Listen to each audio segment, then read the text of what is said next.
All right, subscribers and not subscribers, you have a choice. We can either play with the plumbing or we can look at Revenge of the Sith. You decide.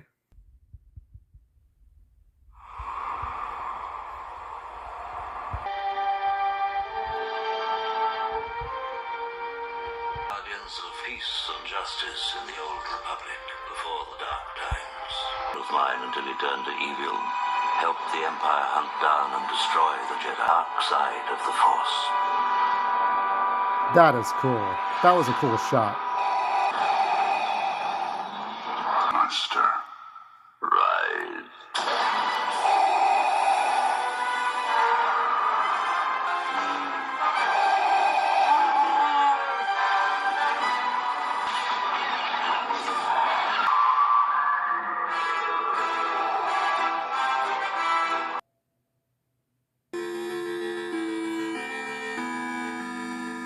Revenge of the Sith.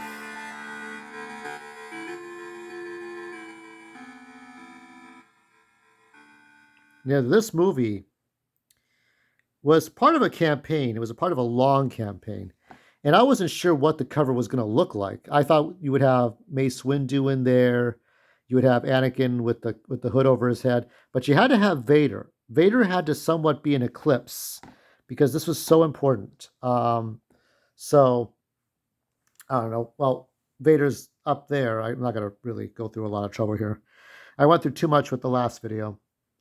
But now, when the prequels started to come out, now, the original format, I'm not sure if it did come out on Betamax. The original Star Wars trilogy came out on CBS Fox Home Video. And then George Lucas, years later, he would make the THX remasters, which was basically bringing back modern color. So you'd still have your original theatrical releases in 1994 for the THX. So people might still have that on your tapes, but the tapes get worn out. Then came the prequels on DVD, or then came the special editions on tape. Then came the prequels on DVD. And this came out, Star Wars Trilogy, right? Star Wars Trilogy on the, so I have the silver widescreen, not full screen, that's in golds, but I have the widescreen edition, okay? Because that one shot where you see Dooku and Jango Fett in Attack of the Clones, if you got the full screen edition, you missed so much stuff in that widescreen shot. So it's very important to get the widescreens only.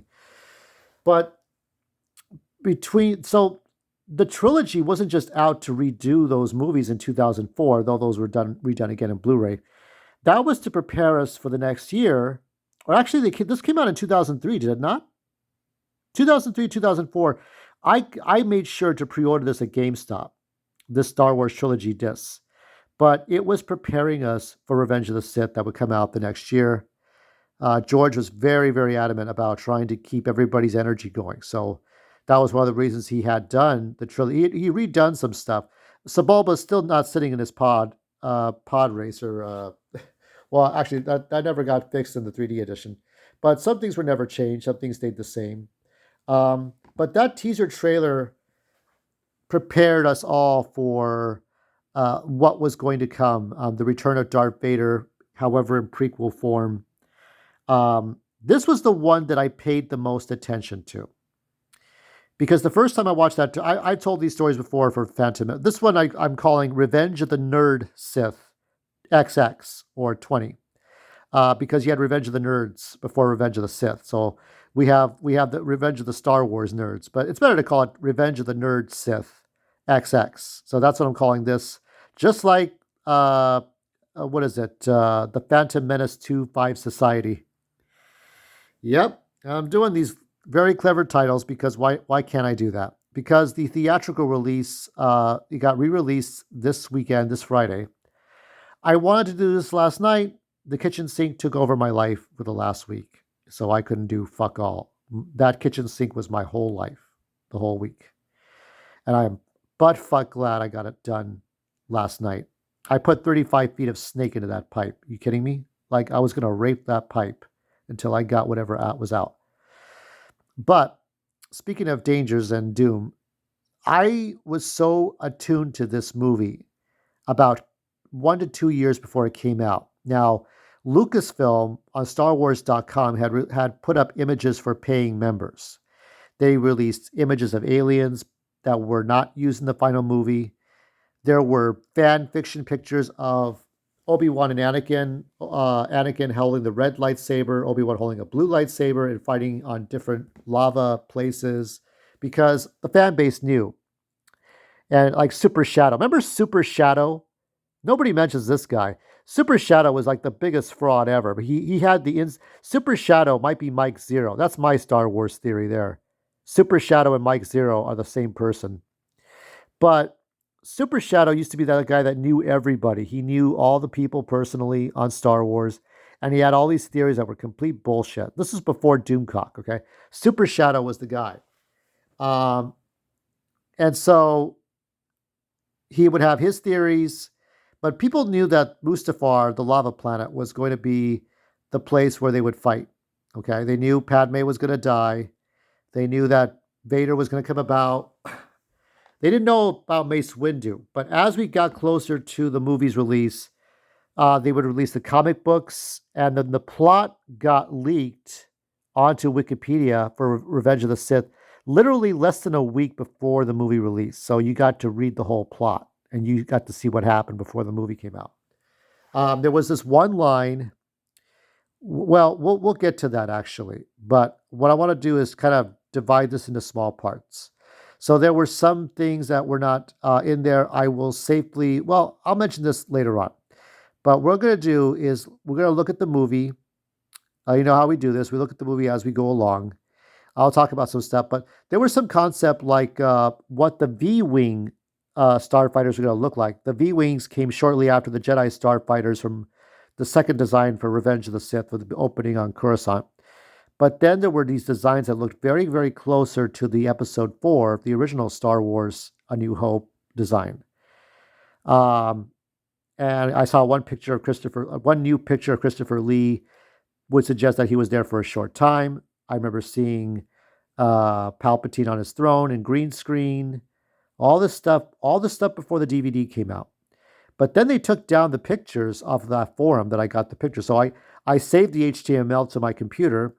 I would love to share these with you, but it was on an old computer from 2003, 2002. So actually it was from the late 90s. So it's an old computer. I don't think it works anymore. I hope not, because that thing is just... It was just too slow. It had a virus on it.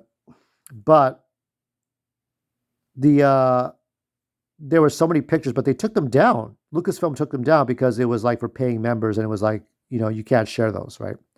That was a different time. This, we're going to start right now, and I'll talk as I go through this. You know how we do this. You know what that is. You know what that is. Here we go. Now, purposely, I kind of lowered the music. I like how this part goes. War. The Republic is crumbling under attacks by the ruthless Sith Lord Count Dooku. Now, this is like, it feels very impulsive. This was one of those movies that felt asymmetrical. It didn't feel like the first two prequel movies, and it definitely doesn't feel like the original trilogy. This movie had so much momentum. I think momentum was the key to this movie. You got from one thing to the next. And I think this was his best movie of all the six. You didn't worry too much about Anakin and Padme's wooden acting in the second movie. And that fireplace scene was awkward as fuck. But maybe when we get to the anniversary for Attack of the Clones in 2027, along with the 50th anniversary, we'll see. Maybe I'll go to the 50th anniversary. Maybe I won't to that event. But this opening crawl had a very cool feel. And also, just like the first movie, The Phantom Menace, you had two Jedi on a mission going somewhere. So just like that, just like C-3PO and R2-D2 were on Tatooine in 4 and 6, here the movies rhyme. So it was important for that. Oh, this is such a different scene than what we're always used to. And here they come. I love the sound that they made. It was even just better than what was in Attack of the Clones, the car chase, speeder car chase. Here we go. Here we go. This is the part I like. Look at those levels. Look at those levels. Now this is so spectacular. I remember they stuck one of the maybe somebody made fun of this. Either it was on Facebook or somewhere. Was on Twitter. I'm trying to remember where did they make fun of this? IGN, but somebody made fun of this and put the Enterprise somewhere in the middle of all. Like you can't see everything. Everything's like, where's Waldo? Like, oh look, there's the Enterprise over there. So you're seeing all kinds of crazy shit. The Trade Federation, which at this point, according to Dave Filoni and eventually George Lucas, is that the Trade Federation became part of the Sith, part of the separatist movement. They were kind of just like whatever. Maybe we'll. They started to work with them, but uh, they had always been working with the Sith, but they didn't ally themselves with the Empire until at the last minute, and then they got uh, vaporized out. And yeah, so this scene here, yeah, it's such a great scene. I mean, just all these ships everywhere. It's just chaos. I remember my old classmate loved the battle on Geonosis where all the soldiers were fighting on ground, and it was just good. It was a good. That battle of Geonosis was very good, but it is dwarfed by this, and it's very much like the Death Star battle, the Death Star run. Basically, this movie is A New Hope backwards. Look at that, breathtaking shots. So I like these. They're talking to each other back and forth, very much like the Luke and the pilots. I mentioned somebody. I think what is it? Rob Coleman mentioned they put the kitchen sink in this. How funny! The kitchen sink is in this shot. Is in this scene along with everything else. Oh yeah, this is where the bugs, the little insects, droids get into everything. Oh yeah, he was done for. Cause in A New Hope, the R2's head helmet came off by accident. Now in the Clone Wars, Anakin and Ahsoka would just use the Force to shove those robots off their ships. But yeah, this was 2005. This is where they get in. Almost spectacular leap. Now from this point forward, it's very slow going through the Death Star, trying to rescue Princess Leia. I mean Palpatine. So they have to do these things carefully, get through this maze on the Separatist ship. And I think that's the one where George, I think Rob Coleman said George wanted a big explosion with the super battle droid, but that's what they ended up with. You can't, George Lucas can't get everything he wants, but he tried. I mean, he really put his all into this. Okay. This is like the energy was so different because with 4, 5, and 6, right? With 4 is the reverse of this, right? But 5, you did have the ground battle, but everything was kind of slow in 5. And 6 was slow. 1, the energy was down. 2, the energy was down. Here, the energy is up, up, up, right? Because we're in the middle of this. Uh, but even with like, what is it? The battle between the Tantive 4 and the Imperial Star Destroyer. Yeah, that was an intense thing that's happening, but it was more like uh, Goliath kicking David, right? So basically, it's like, okay, uh, this is gonna be like an invasion, right? So the Princess Leia's ship gets invaded.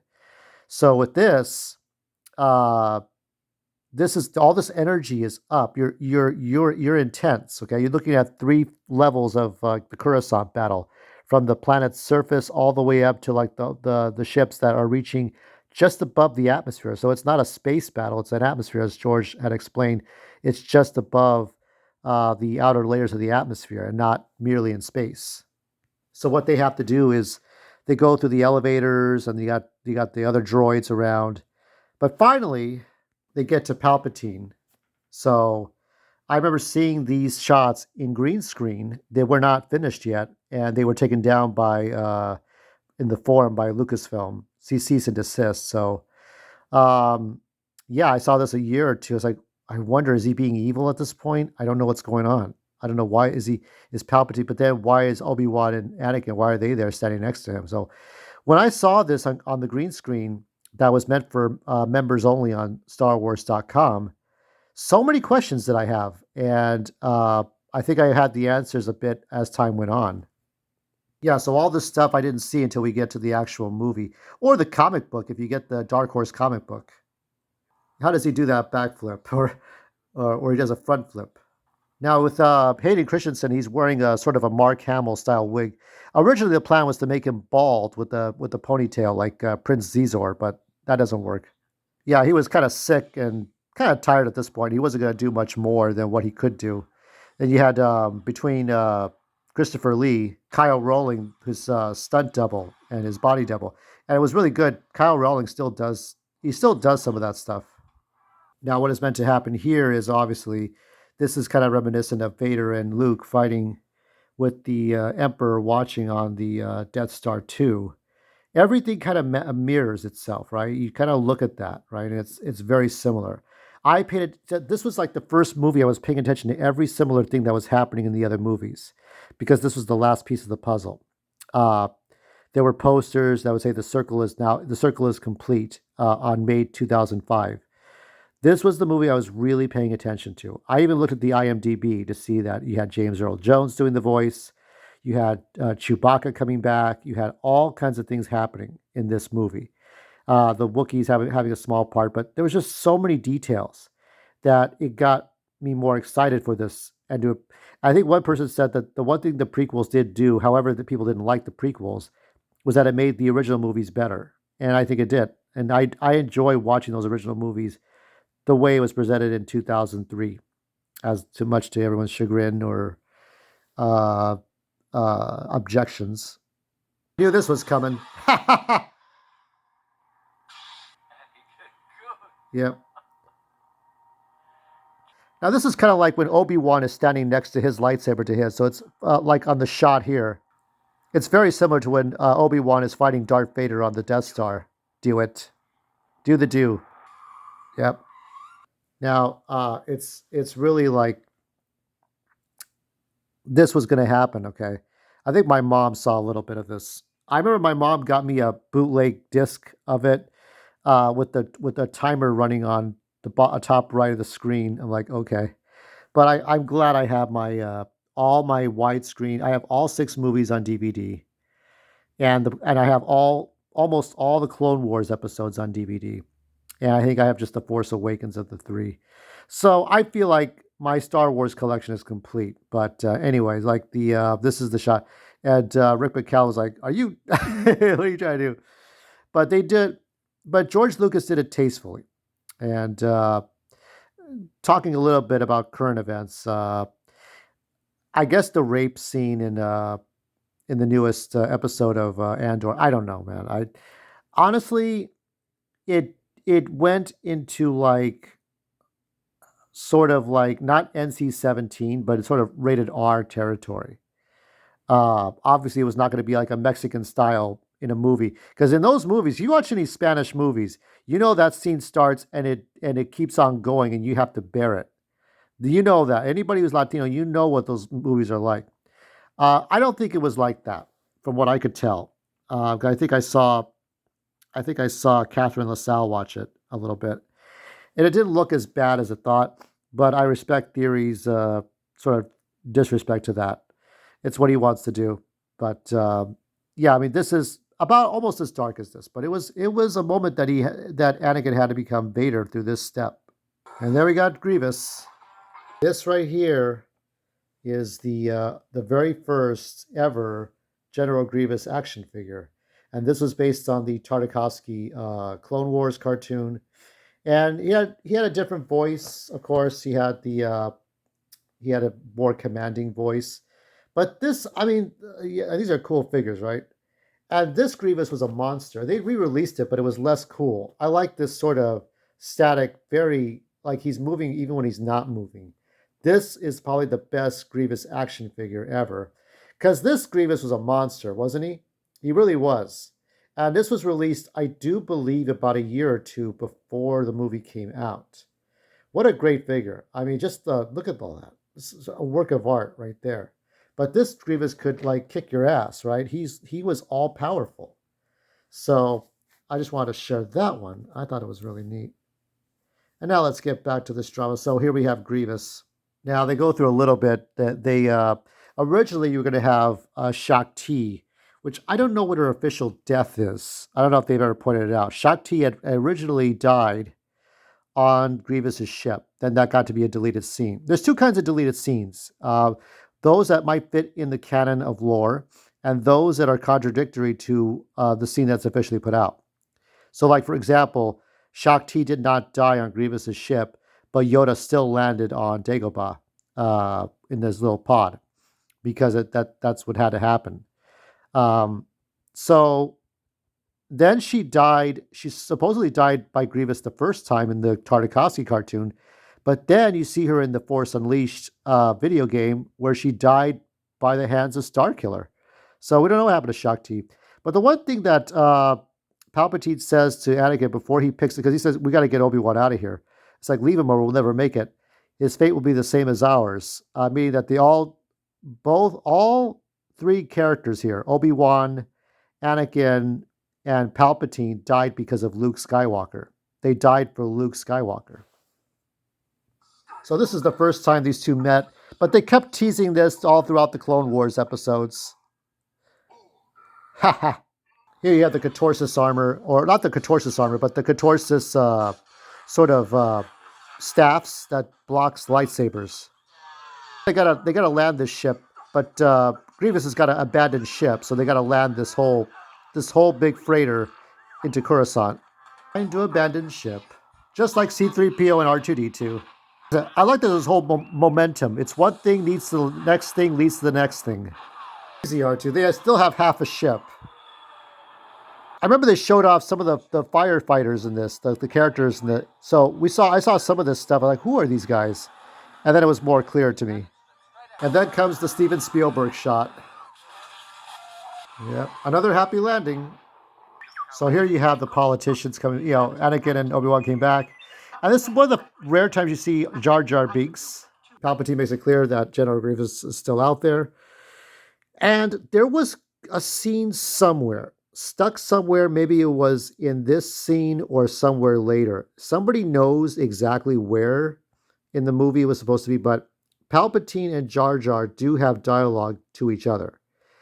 If I would ask Ahmed, I would try to ask him what exactly was being said, because I guess it doesn't matter now. Either it's a contradictory scene and it's not canon, or it adds more to the lore. But yeah, the two have dialogue, but I don't know what was being said, and I don't know where in the movie it would take place. Would it take place as they're trying to look for Grievous, or after Grievous dies? It doesn't. I don't know. But Jar Jar is responsible for the stormtroopers to begin with, so there's that. So here she tells him she's pregnant. So somewhere it happens during the Clone Wars. So they haven't told anybody anything. It's like, don't be so negative, I think Roger Ebert, when he reviewed this movie, he said, how does this fit into all the other cool things that Anakin's going to do? Here comes that music. Now, this is Utapau, was originally the name of Tatooine. So Utapau became the sinkhole and Tatooine the sand. Still one of the greatest planets ever, right? No time to wait, just as quickly as possible. Get in there, my son. Supposedly by Mace Windu that Grievous is coughing.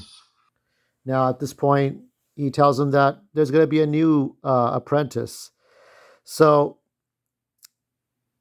there were thoughts in my head, Grievous would have to die. And if Grievous didn't die by Obi-Wan's hand, would he have been killed off? I could imagine an alternate universe where if George Lucas made him into a puppet, where he would just be in a wheelchair or like a space wheelchair, and he would just move his head and his arms because it's like a puppet on strings, and he couldn't say very much. He just gets some over-the-top actor on the Death Star. It'd be funny because you couldn't do this kind of thing. Like I saw some people really make their own Grievous costumes, and they're really good. But I see somebody dressed up as Grievous waiting in line for Revenge of the Sith. So that's it for now. I hope I can do this in 4 parts, just like I did with The Phantom Menace. And we'll see how if the reception's as good as that. And so that's it. And so this movie ends as easy as episodes 1, 2, 3.